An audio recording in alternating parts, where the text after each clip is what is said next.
All right, welcome back to the Constitutional Rights Pack candidate series here. We have a great candidate today, Lynz Piper-Loomis, who's running in South Carolina. Again, let me explain what the candidate series is about. We are here to get candidates on the record prior to us endorsing and giving them any kind of financial support. And it's real important for us to know and for you to know who these candidates are, what they stand for, what they will do when they get elected, and so we want to get that on the record, live and in front of the voters. So, welcome, Lynz. I appreciate you taking the time to do this interview. Yeah, thank you so much for having me. It's a pleasure to be here.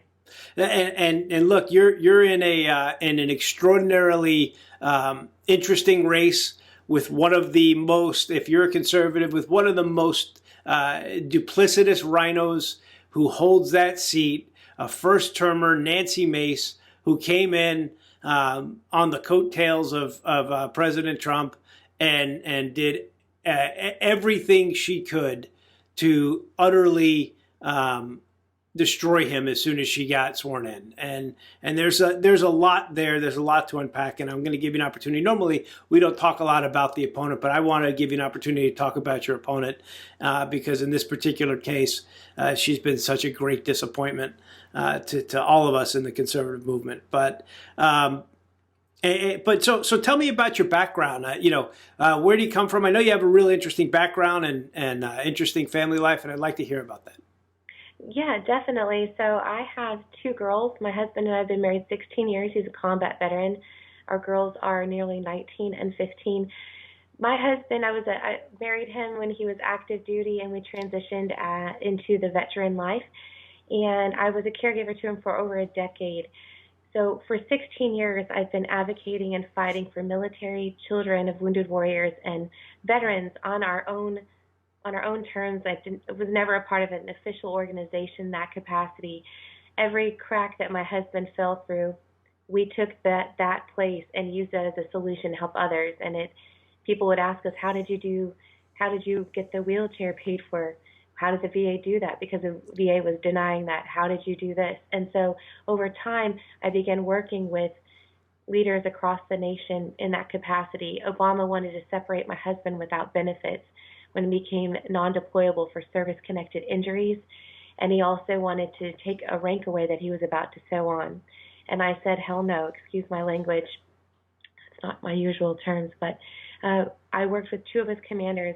My husband did retire, and he sewed on his stride the day of his retirement. And so since that date, I've been fighting. I also have been a small business owner, and personally, I went through a lot of adversity growing up. I escaped extremely difficult situation when I was 16 and a half. Wow. Look, what you've gone through with yourself and your family, is amazing, and I thank your husband for his service. I mean it's incredible. There are so many wounded warriors in our nation for quite frankly for these endless wars that went on, and so just to divert from my series of questions here, watching what happened in Afghanistan recently with Joe Biden, how did that affect you and your family? Well, it angered us, and it called me even to a more sobering moment, because war is so profitable for these treasonous people that are pulling us into war. Those men and women should never have been left, and we know that we still had men and women. We still have some people there. That entire thing it was very difficult, and it just makes this fight even more worth fighting to save us from future situations like that, and to bring people into accountability in this administration. I don't even think they care personally, but my opponent didn't say anything about it other than just a few catty remarks on Twitter. Well, it was maybe one of the most embarrassing, one of the most backstabbing things that an administration has ever done. Quite frankly, there are still people there left stranded in Afghanistan to this day that have not made it home. Talk about just a comedy of errors, but it's more than errors. It was just a complete a complete and utter disdain for all that the servicemen did accomplish in this 20+ year war, and it was not acceptable, and we have to make sure that these Democrats pay for it at the ballot box. So I want to hit you with a couple of questions. You call yourself a constitutional Christian conservative mom. What does that mean to you? Well, right now it means that our Constitution is being ripped and shredded apart in every area of society. For me, I've been a homeschool mom in addition to being a caregiver to my husband and a small business owner. I saw the indoctrination of the left of communism, socialism, and Marxism years ago. I spearheaded a movement actually in Texas when we were still in Texas to opt out of standardized testing. Our daughter was failing in that capacity. So constitutional Christian conservative means that we live and breathe and die by the Constitution, which has self-evident biblical truths in it. God-given, irrevocable rights. All men, as the Declaration of Independence states, that all of us are created equal, endowed to us by our Creator with certain unalienable rights.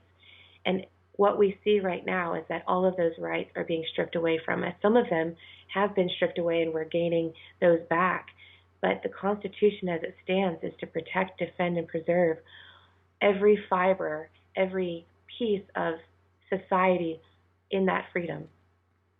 Yeah, I appreciate that, and there are a lot of conservatives that a lot of people who run for office that say they're conservative, and that will say that they're Christian, and then get into office and forget about all of that, and start shredding the Constitution themselves. So that's one of the reasons why we do this interview. So let me ask you a question. Tell me in your words how you look at January 6th and what happened that day. Well, I was actually in Washington, D.C. During those hours. I did not go to the Capitol building, but personally, I had spoken at a rally on January 5th, and on January 6th, I personally witnessed the busloads of people that were coming in and out, that were changing out of what looks like brand new MAGA gear. It wasn't what we experienced listening to President Trump's speech, where he promoted peace, law, and order. He did not incite violence. And so we knew something was going on. We experienced the horrors. It took us hours to get back to our Airbnb. We had walked to a hotel. Anyway, that's a story for another day. But when we got back and we saw what was on the news, it was the complete opposite. I did an actual video footage and told the truth of what was happening. We were threatened personally by Antifa, but there was 13 of us together and 2 of them, so that was really not smart on their part. We have prisoners that have not been given due process. We know that some of them have been falsely accused. One man, I believe, I don't know the full story, but he was pulled into one of the buildings because he had an allergic reaction to, I think, the gas, and he later died inside of the prison.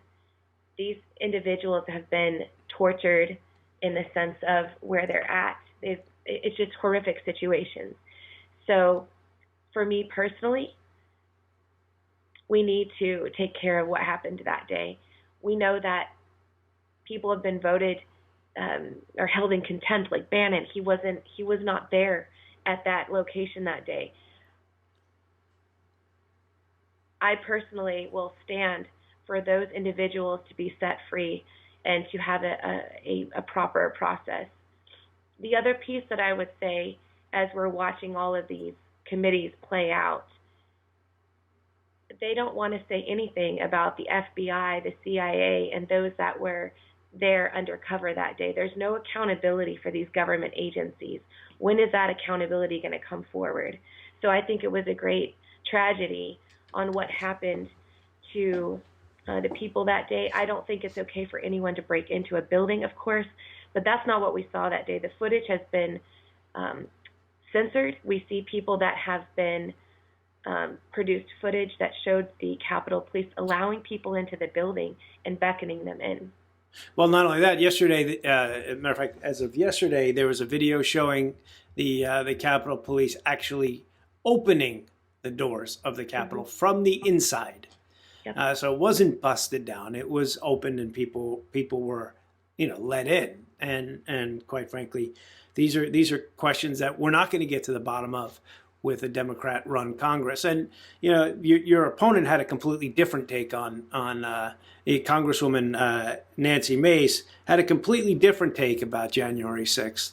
And matter of fact, she got involved in the second impeachment of Donald Trump, and stood for and stood with quote unquote Republicans, like Adam.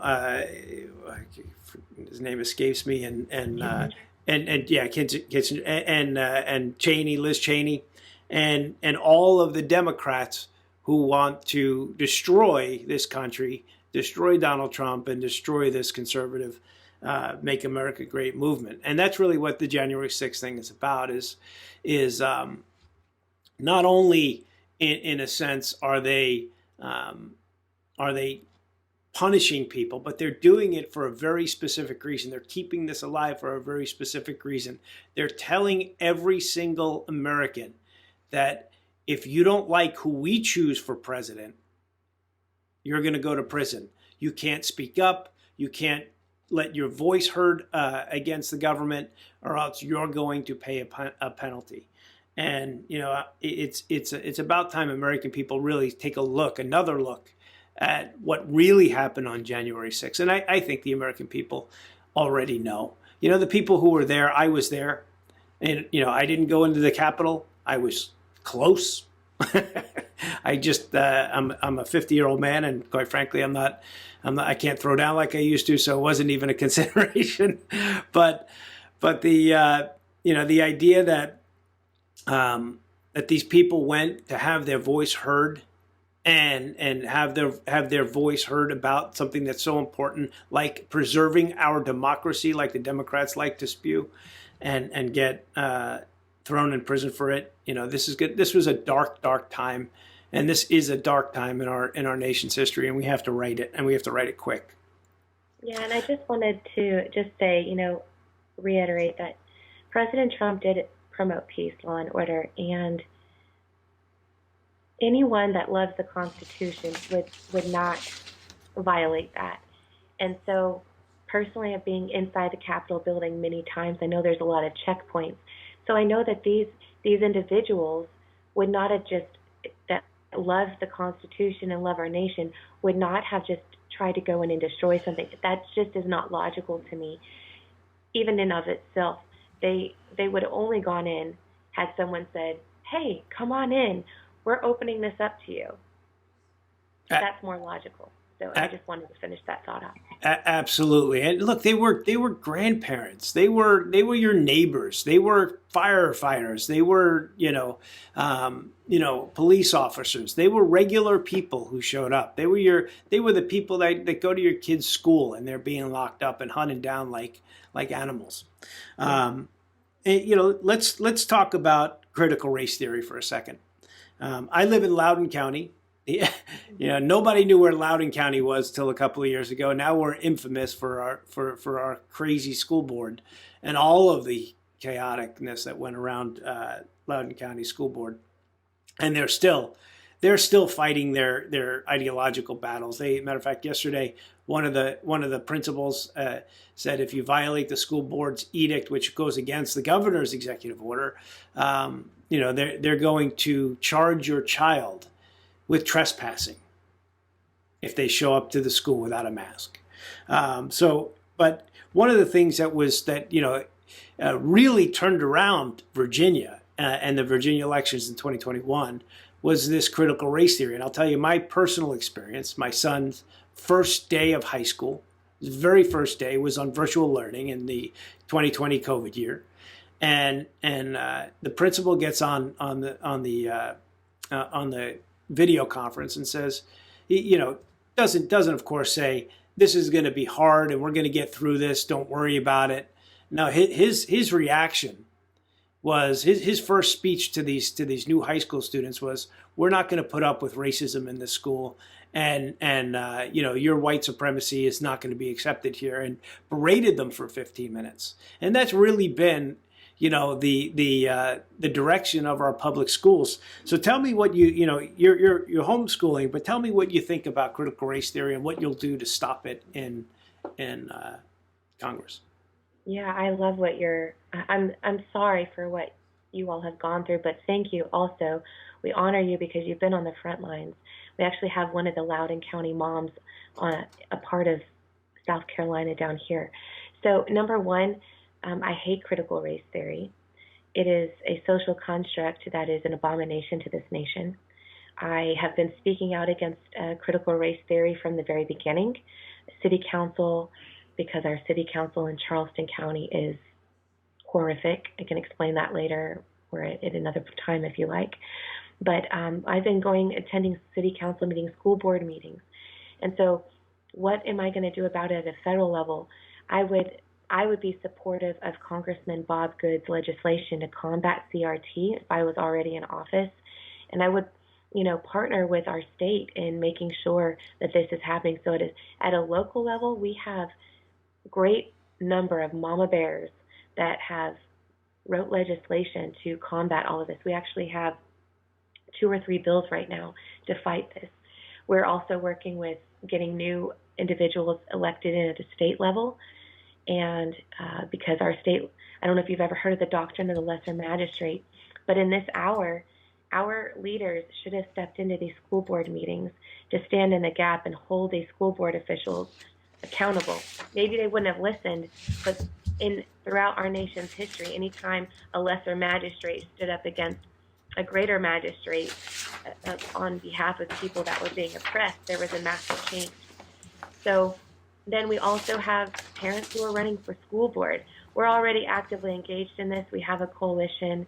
We're small but mighty in the sense, it's a group of parents, grandparents. So I will always fight against that. We've built great relationship with teachers who have quit working or have been fired, and they've given us copies of the course syllabus or the curriculum that supports these things. So we'll take that and present that forward, because all of these school board meetings are recorded, so we're holding them accountable. So we're doing a number of different things, but I will always fight against it. I'm not for it at all. I appreciate that, and it is an important fight, because really what it is it's segregation. I mean, they really want to segregate races. It's unbelievable, how segregation is now anti-racist. No, segregation is racist. Exactly. and that's precisely what what the left is standing for, and that's who the real racists are. But let's talk about Joe Biden is about to go into New York City. And by the way, you mentioned Bob Good. I just want to put a little shout out here. That's a former constitutional candidate series alumni, and we supported him in his race recently, and he's been doing a great job. I think he's going to be a real leader in Congress for years to come. But Joe Biden is going to New York City, where I'm from. And he's going to talk to the new mayor about the crime, and it's pretty amazing. Someone finally got to the president and said people care about crime, so he's going to go, and I suspect he's going to talk about gun violence, and he's going to talk about guns and taking guns off the street and guns, not mentioning anything about the Soros prosecutors who are letting criminals go who commit offenses with guns and commit violence with guns or knives or cars or whatever, just letting, or their bodies, just letting them go and go to commit crimes again. He's going to talk about guns. So, the real question is for you, what are acceptable limitations on the Second Amendment? I don't believe personally there should be any limitations on the Second Amendment. That's a good My answer. Yeah, my husband brings up, or I don't know if he got this example from someone else, but I'm just going to put this out here. I always think about this. What are you going to arrest the gun for that committed a crime? If a gun is sitting on the middle of a table, how can it get up, walk off, and commit a crime?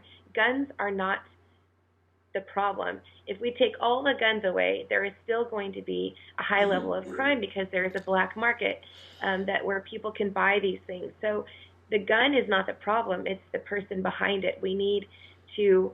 It's just like the people that here that rioted on King Street in downtown Charleston.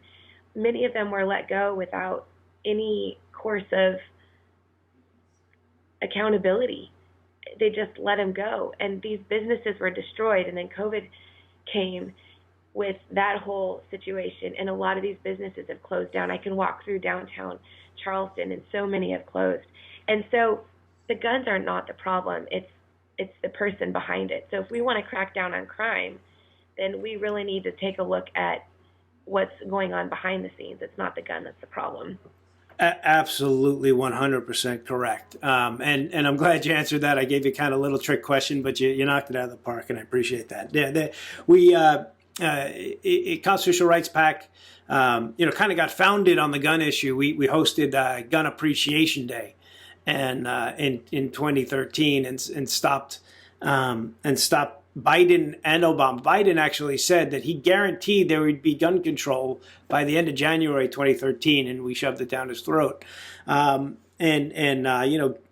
rights have been more prevalent, and more guns have been sold in this country since that point than almost any time in history.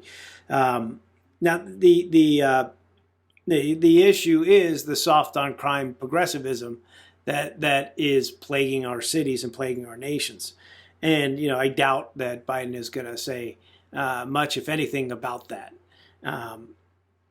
But let's talk about, obviously, the big issue of 2022 and 2021, which is these vaccines and these vaccine mandates. President Trump has said, I created the vaccines, I got them done, or, he helped facilitate the vaccines, and he got them done in record time.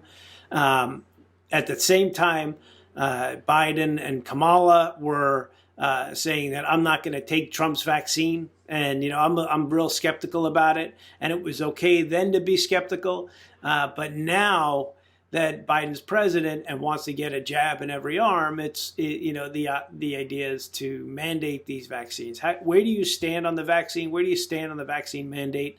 And give us your thoughts on all of that. I'm completely against it. I've been against the mandates from the beginning. When my opponent was running in when she was campaigning in 2020, she was always wearing a mask. I very rarely have worn a mask, and I don't have it in here, but the one I wear is holy. It literally has holes with rhinestones glued on top of the front. That's what I wear on the planes. And, I don't think it's the business of the government to tell me that I have to have a vaccine in order to have my rights. And in fact, that's taking my rights away. And submitting to that narrative, I've already become a slave to the system. My opponent has always been a mask mandate pusher. She's listed by South Carolina DHEC as a vaccine influencer. And so she's been for that. In fact, I don't know if you're aware of it, but same day, same outfit, two different narratives. CNN, she said, I'm against, or I'm for the mandates, and I actually helped promote these ads. And then on Fox News, I'm for natural immunity, I'm for this. Personally, and I don't mind sharing this, I've chosen not to get the vaccine. That's my constitutional right. If someone wants to get it or doesn't want to get it, that's their choice. But no one is going to force me or my children or my family or any American while I'm in office or not in office to take this vaccine. And I will fight with everything I have inside of me. Like I said, they're pushing the masks on the kids still, while these football games are sold out all across the country, and nobody's wearing a mask on them, including the politicians who show up to hobnob with the celebrities, in LA. And the reason is there's no reason to wear a mask at a game. There's no reason to suffocate our kids in schools. The masks don't work. Even Fauci said so in the beginning, but it's a mechanism of control. And and look, there are certain circumstances where you got to put the dang mask on if you want to take a ride on a plane. There's no choice. I mean, it's either that or get thrown in prison. That's the kind of tyranny we have to fight. I actually have a T-shirt that I wear on the plane, and it says, "Does this commie mask make my backside look fat?" And just most times I get high fives. I don't think I really got any dirty looks. People think it's funny, but so do you in terms of debate here and free speech and all of these other things. Whoopi Goldberg just got suspended 2 weeks for saying something stupid about the Holocaust, and I personally think it's her right to do so. I don't think she should be suspended. I think she's in a position to give her opinion, and that's her opinion, even if she's wrong. She has the right to be wrong. We have the right to our opinion. We have the right to fight. And misinformation just means that we're not following the government narrative. But speech is under attack at all times. Do you think hate speech legislation is constitutional? No. I think, that's a loaded question. We have a lot of issues. Free speech we've seen in the last 2 years moves of where churches have been shut down, not just Christian churches, but mosques and people standing up for it. And that was considered hate speech. It's been considered domestic terrorism for moms to show up to school board meetings to use that. So I think that if there is a threat, obviously, to someone's life, like a death threat, obviously, that is not free speech. That's a threat. So if there is true threats to our domestic terrorism, I think domestic terrorism is actually people acting out against our Constitution. That's an act of domestic terrorism. But to think that these individuals that are signing up to speak at a school board meeting, and that's called hate speech, and so but they're actually using their free speech to combat against something that's tyranny, that's where I stand. Good. That answers your question. And it's important. Like I said, our Constitution is under attack. Every single element of our Constitution is under attack. And at the same time, the left wing screams defund the police, and I'm sure you're not a defund the policer. No. They're out there using the government as their own private police force to imprison and to attack their political opponents. And in that vein, there are lots of stories where conservatives and Christians are being persecuted, and other things. So how do you feel about warrantless searches and seizures? A lot of people think that that's a left-wing issue, but I just want to hear your opinion. I'm so glad that you brought this up. I am not okay with it by any means. So we have an example of this actually in Charleston, which Charleston County is in my district. At the very beginning, we have this Mayor Tecklenburg, that actually has this code enforcement. They're not licensed police officers, and the court that they conduct themselves in is not a true court. It's a kangaroo court. But anyway, he was sending these code enforcement officers into businesses without a search warrant, finding the business, the employees, and the consumers in that business who were not wearing a mask. That's so brazen. Then they had to show up to court, which is not a true court. And these are not licensed peace officers. that same mayor at this point, when they were trying to vote in equity inclusion and pay reparations for the Civil War and send one of our statues that they had no right to take down, the John C. Calhoun statue, to California as a exhibit, he required a negative COVID test, a mask, a vaccine, and a vaccine passport conveniently on the day that they were voting on these things. So anyone who had not had a vaccine, didn't have a vaccine passport, didn't want to wear a mask, could not attend this meeting. And he even went so far as a recent conservative councilwoman to attack her. There was sitting council members without wearing any masks, and she was asked, because of her conservative views, to get up and to conduct her business via Zoom in another room of the city hall. But there was other people there that were Democrats not wearing a mask, and they could sit there without a mask. So to answer your question, we see this in our district, and I'm completely against it, and will continue to fight against that with every fiber of my being. I certainly appreciate that. I have one more question about the issues, and then a couple questions about the campaign. And this is a deal breaker for us in our PAC. Are you pro-life or pro-choice? I am pro-life, absolutely no exceptions. All right. Well, and that is our stance as well.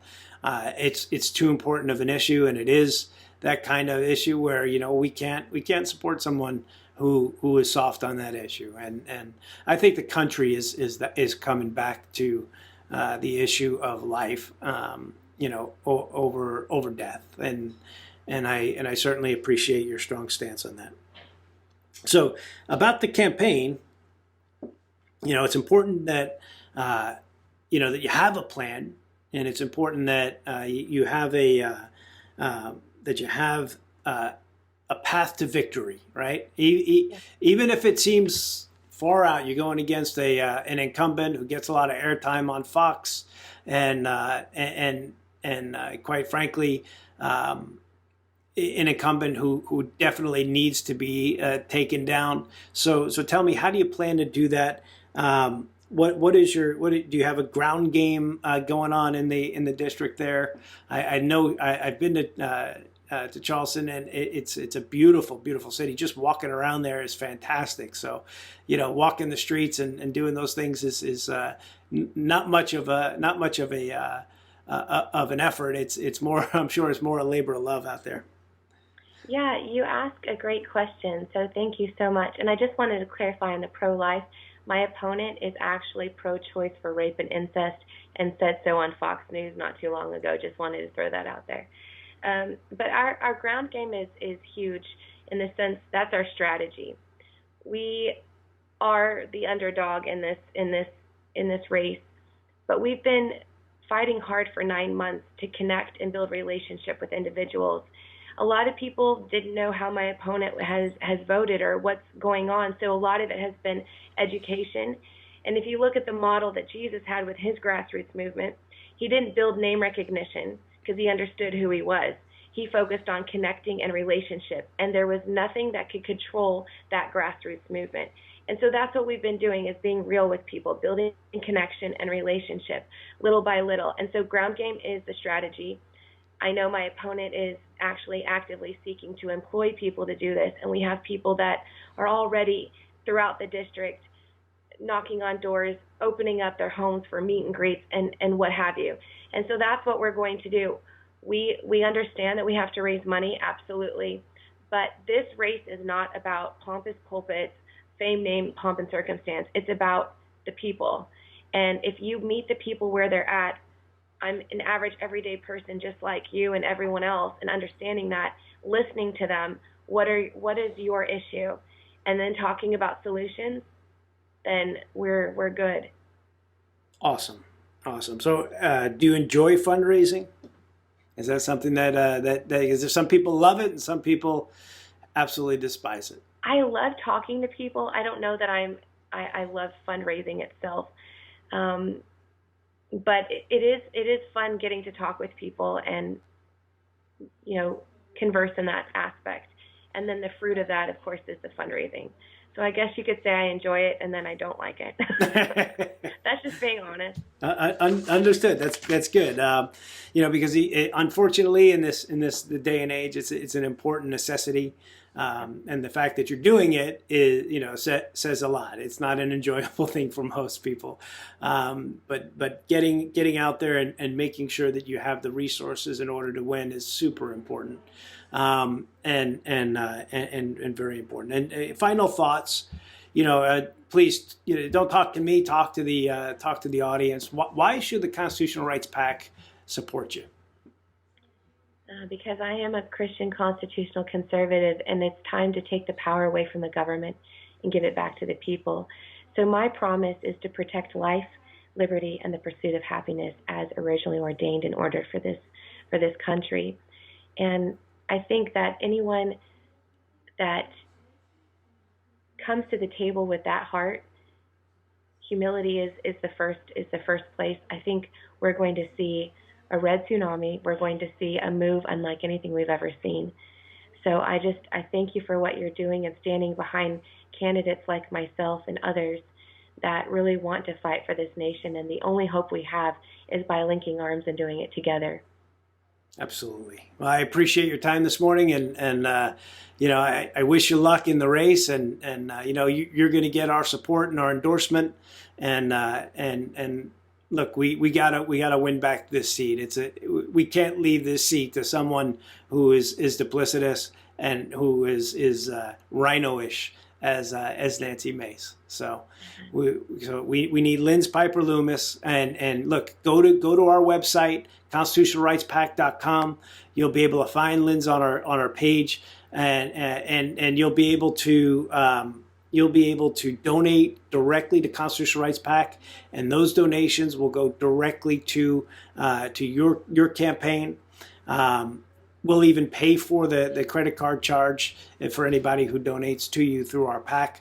The other important note is you can go directly to your site and donate to the max if you can afford it. Donate to the max. And what is your website?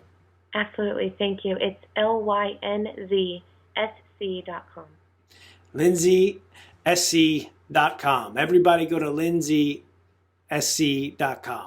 And we appreciate your time and effort, and look forward to seeing you in Congress. All right. Thank you so much. God bless. Thank you very much. Bye-bye.